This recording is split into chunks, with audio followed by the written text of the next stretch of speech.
Bonjour, j'ai juste terminé une vidéo pour mon autre chaîne, Communauté 7. C'est une chaîne où on parle de la Bible, des anciens textes et on cherche au travers des anciens textes Dieu et Jésus, juste pour mieux comprendre la vie et peut-être de trouver pour nous-mêmes des astuces, des signes pour être plus en harmonie et en paix.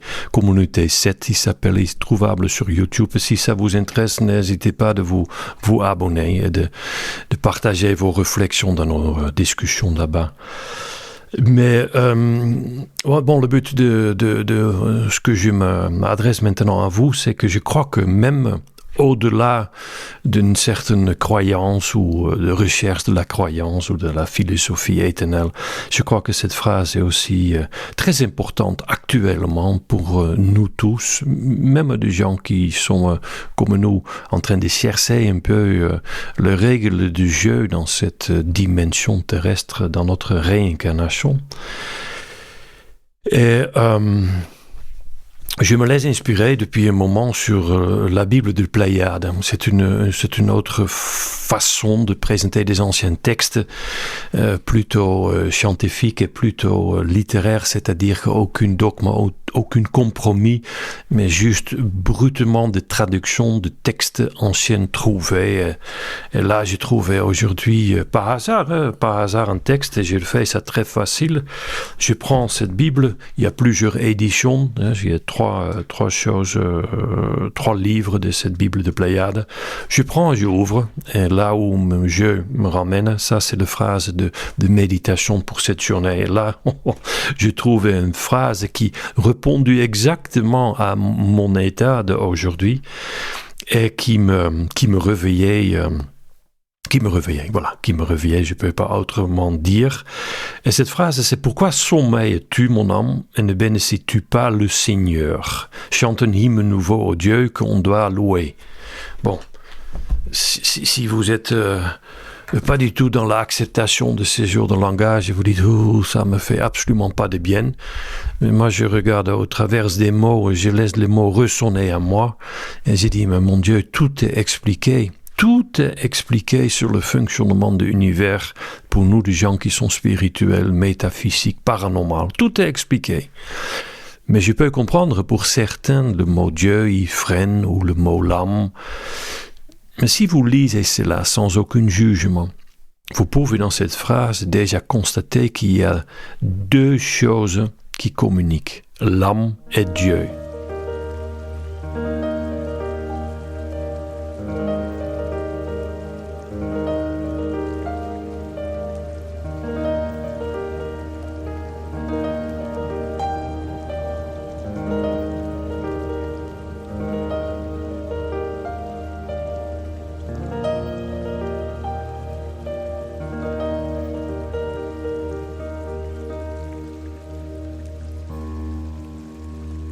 Mais inconscientement, il s'adresse aussi à une troisième personne.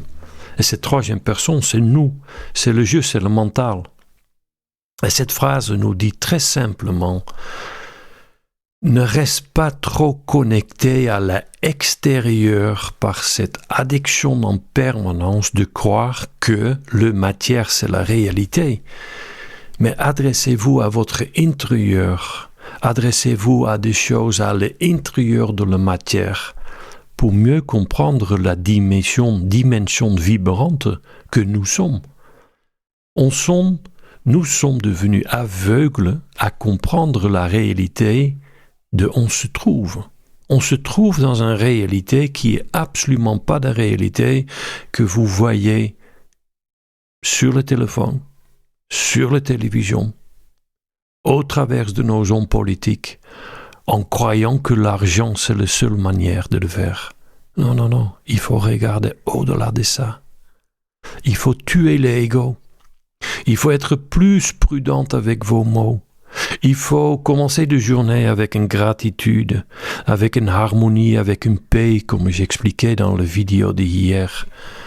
Cette phrase qu'on retrouve aussi sur le Kybalion quelque part, ou dans les anciens textes dans le taoïsme, il dit tout à nous.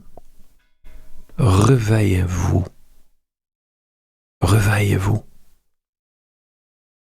Les règles de jeu de cette incarnation, de cette vie, de cette dimension, sont peut-être complètement autrement, pas dirigées par la matière, mais dirigées par l'esprit, dirigées par l'invisible, dirigées par un logiciel quelque part.